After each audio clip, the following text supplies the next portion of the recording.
tena anajiliwa na ndoto ile ile, inamwambiaje? Ya Ibrahim aufi binadhirika, ewe Ibrahim, tekeleza nadhiri yako. Ndiyo pale asubuhi kulipokucha, arafa annaha min Allah, akajua sasa hii ndoto inatoka kwa nani? Kwa Allah subhanahu wa ta'ala. Ndiyo siku ya jana ambayo mwezi 9 ikaitwa yaumu Arafa. Maana yake ni siku ya kujua Ibrahimu ndoto ile inatoka kwa nani? Arafa ni siku ya kujua Ibrahimu kwamba ile ndoto inatoka kwa Allah.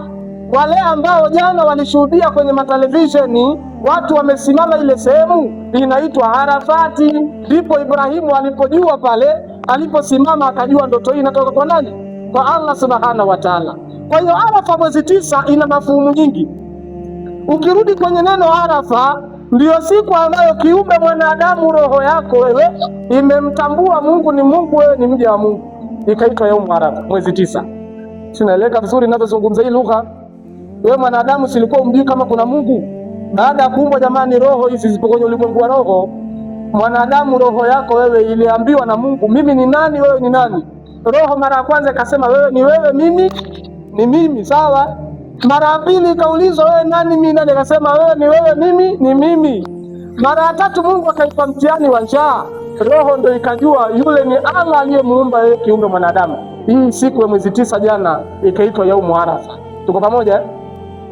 Arafa kwa mara nyingine ni siku ya Adamu alayhi salatu wasalam, baada ya kumwasi Mungu na mkewe kule Hawa peponi, sawa.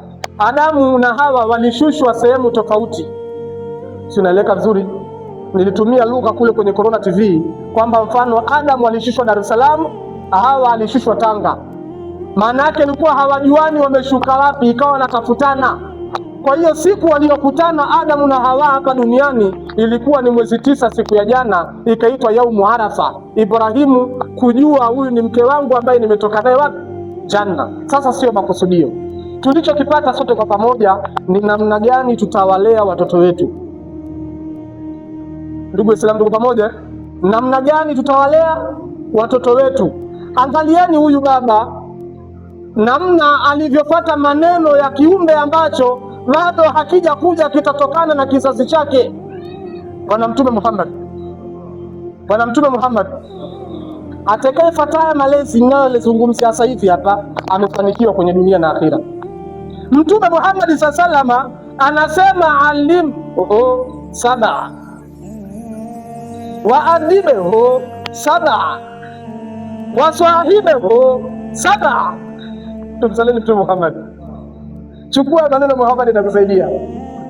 Kinyume na hapo, watoto wa shule wakirudi nyumbani, twajini masomo ya shule umefeli. Hichi kisa kimetufundisha maneno. Ibrahimu anamwambia mwanae, ya ubunayya inni ara fil manami anni asbahuka fandhur madha tara. Huu ni ushauri, ndio namesomea hadithi ya Mtume. Ewe kijana wangu, inni hakika yangu mimi, ara fil manami, nimeona usingizini. Mara ngapi? Hii ndoto jamani kadiri mara ngapi? Mara 2, sawa. Anni asbahuka, nimeona hakika yangu mimi tena na kuchinja. Imeletwa kwa taukidi ngapi? Inni, anni ni taukidi hizi 2 ambazo kwamba zimekuja kutubogotesa ili jambo lilikuwa ni la hakika. Tuko pamoja? Watu wa balagha wakatambia idha kana limukhatabun aliman bil khabari walakin munkiran yajibu tawkidu al khabari bimuakkadin au muakkadaini fa akthar bihasbi inkari. Tumsalini Muhammad. Sasa ndugu zangu katika imani, kwa mujibu wa haya maneno na hichi kisa tulichoelezewa leo, chapati sije zikapoa kule majumbani na supu, ndugu zangu katika imani, kinatufundisha malezi, namna gani tutawalea watoto wetu.